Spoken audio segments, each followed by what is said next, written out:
Hello, everyone, and welcome to another episode of the Reckless Paradise podcast.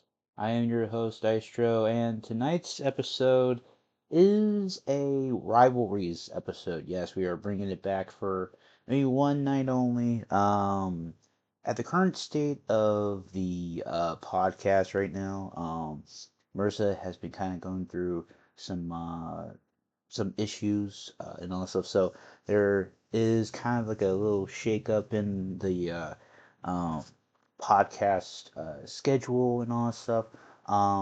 But it's because she just forgot to give me the list of episodes for this month in November, which I kind of understand. You know, she's going through some stuff right now. I get it. So I took it upon myself and I wanted to do a rivalry that I've been wanting to talk about since I did the Halloween Havoc episode last month or a week ago in October. And it's over a rivalry that is very, very, very underrated in the WCW atmosphere. It is Macho Man Randy Savage versus the Diamond Cutter himself, DDP, Diamond Dallas Page. This feud is very synonymous for three key matches in particular. Um, One of them was Spring Stampede, one was Halloween Havoc, and I can't remember the last one. But it made DDP the superstar that he is, was, in his heyday in 97, 98. And, Macho Man was the one person that took him to superstardom, and this all started was when Randy Savage joined the NWO faction and he tapped DDP. However, it escalated into a personal rivalry when Savage began making verbal attacks on his or on DDP's wife, Kimberly, which is his actual wife. One of the key matches was Spring Stampede from '97, and DDP won that one. And then at Halloween Havoc '97, Savage won the Las Vegas Sudden Death match. And they've also competed in various tag team matches and all that stuff too. Um, it is one of the most bitter rivalries in WCW history to this day. It actually elevated DDP's career, making him a top star. It says while the rivalry was intense on screen, it is also remembered for its storytelling and DDP's ultimate victory over the NWO leader, which is very true. Um, one of the It's crazy to talk about this now because, like, back in the day, you didn't get to hear it very much on like the newsletters and the leaderboards and all that stuff too.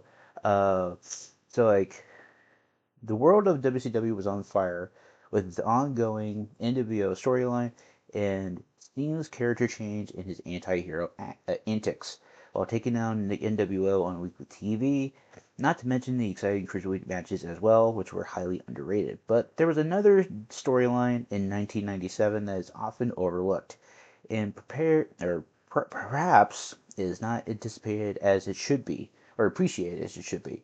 This story involved Savage and DDP, which was the pivotal point in the rise of DDP's career in WCW, following the years of being stuck in the lower to mid card status. The story between Savage and DDP was arguably one of the best stories ever told, which is very very true. Facts about DDP and Macho Man Randy Savage. Macho Man kind of has the height disadvantage and the weight disadvantage. And and also the Diamond Cutter versus the Flying Elbow. Um, so this is like when DDP didn't want to join the NWO, but Savage did. Savage outed that DDP was married to Kimberly. DDP defeated Randy Savage at Spring Stampede 1997.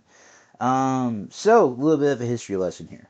So let's go back to 1997 in March when the feud between DDP and Macho Man Randy Savage began. At that time, DDP was pushing at his big babyface push after turning down an offer to join the NWO by Scott Hall and Kevin Nash not once but twice. Savage joined the NWO at WCW Super Brawl 7 into February of 97, shortly after forming an alliance with Sting.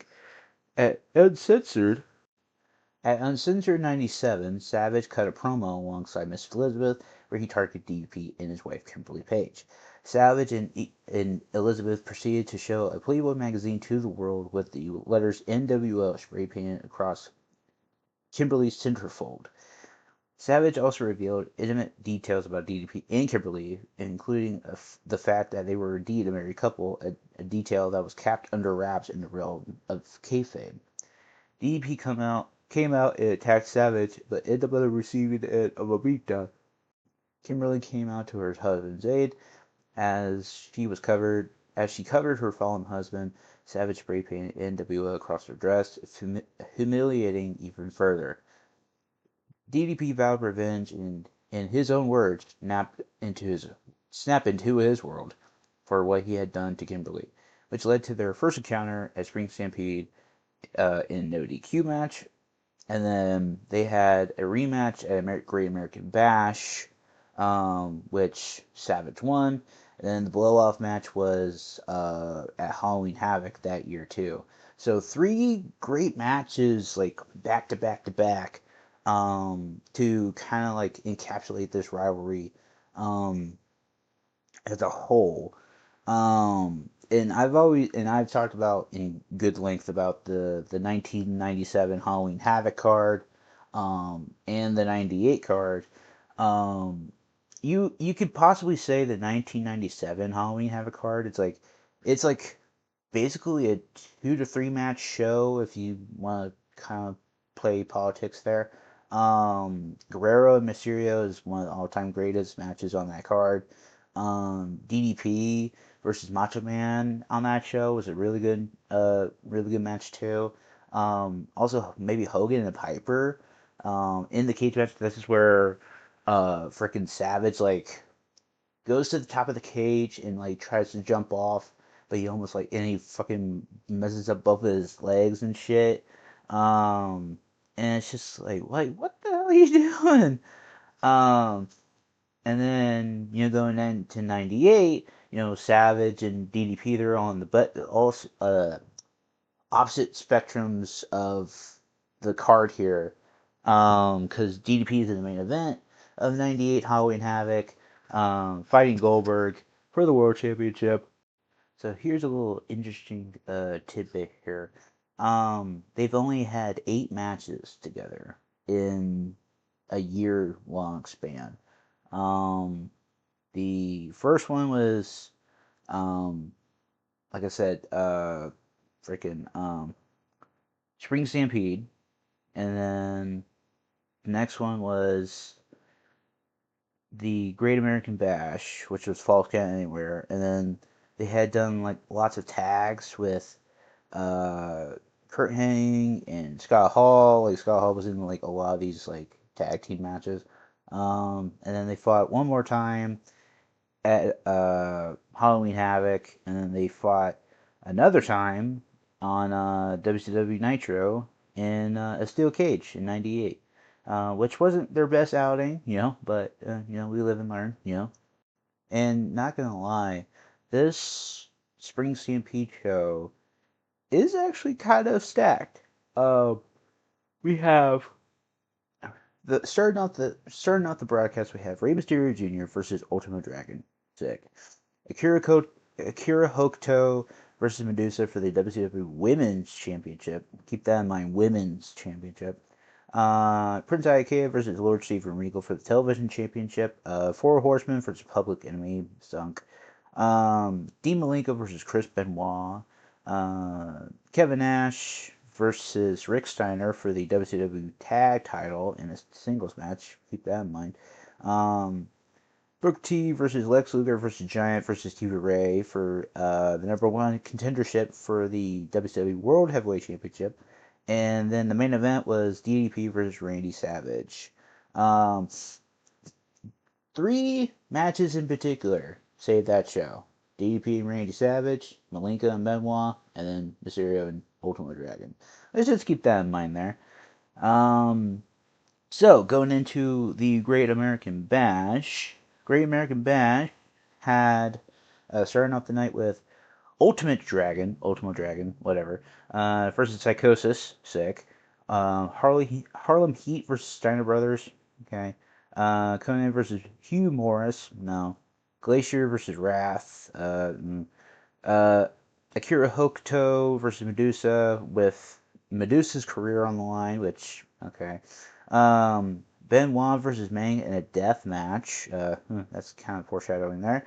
Kevin Green versus Steve McMichael. Outsiders versus Flair and Piper. Gosh. And then they closed out the show with Savage and DDP in Falls Count Anywhere. So no world championship on both of those shows. Wow, that's kind of shitty. That's very very shitty. And then the tag matches were like on like Bash at the Beach. I think the second one was Clash of Champions.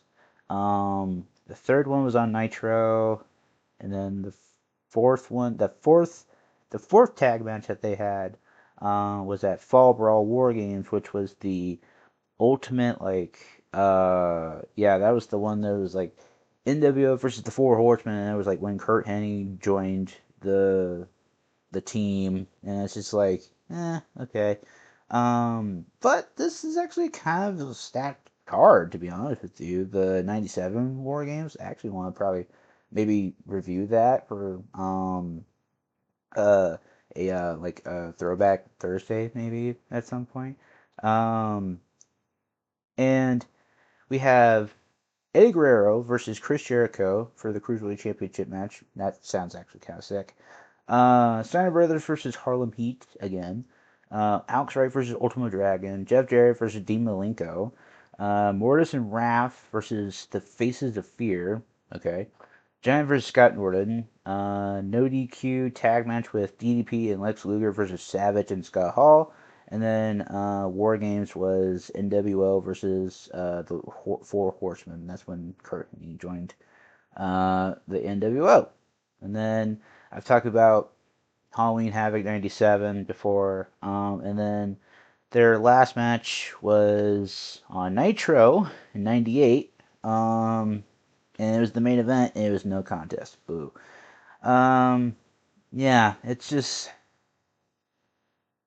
it's like when in '97, I would say that's like DDP's best year in ring work. I would say same for Savage too. Um, but like this feud between DDP and Randy Savage is very, very underrated. I would advise anybody to go, out of their way to like watch a lot of these matches and all that stuff because there's 8 matches between both of them. And 4 of them were tag matches. Keep that in mind. 4 of them were tag team matches. One was with Kurt Hennig, and then the rest of them were with Lex Luger, which I was like, okay, that's kind of funny. Um, but if I had to pick which match out of the 3 matches that they had was singles, I would say maybe, I would say maybe, I would go with the Halloween Havoc one, because it was like the final chapter of their trilogy of matches, and it was like putting it all out there on the line and all that stuff, just like going for broke, um, and it's like it's such a really really good feud. It's like you can make a feud out of like look that the littlest thing, and it could be magic. Like it said, like with DDP, it's like DDP and Kimberly Page, they had kept their marriage under wraps and all stuff, but then when Macho Man spilled the beans, he was just like, okay, it just made it personal. Because, like, they didn't want that out there for the people to know, and so he was just like, oh, fuck you, brother, like, whatever. Um, I think it's just such good storytelling between Savage, who was in that NWO. DDP he was gonna join, but then he was like psych, and then like he just hits a diamond cutter or a Scott Hall and just skedaddles out of there. Um, but man, yeah, it's like it's such a really really good feud. I would go out of your way to like watch this feud, if you hadn't already. I think it's on like Peacock or if you're in another country, WWE Network or whatever. Um, but yeah, I would say this is a very, very underrated feud, and I'm actually kind of glad that I get to revisit it with everybody. Um, but that is the end of tonight's episode. If you have made it to the end of this video, we really, really, really do appreciate it. Please make sure to follow us on all social media links in the description below, which will take you to our Linktree page, which will take you to our Instagram pages, the Twitter pages, the podcast Reddit page is on there, my gaming YouTube channel is on there. And tonight's song of the night is by default, and the song is Wasting My Time. There is a music video for it. And yeah, that's it. And I will see you guys next Thursday. Peace.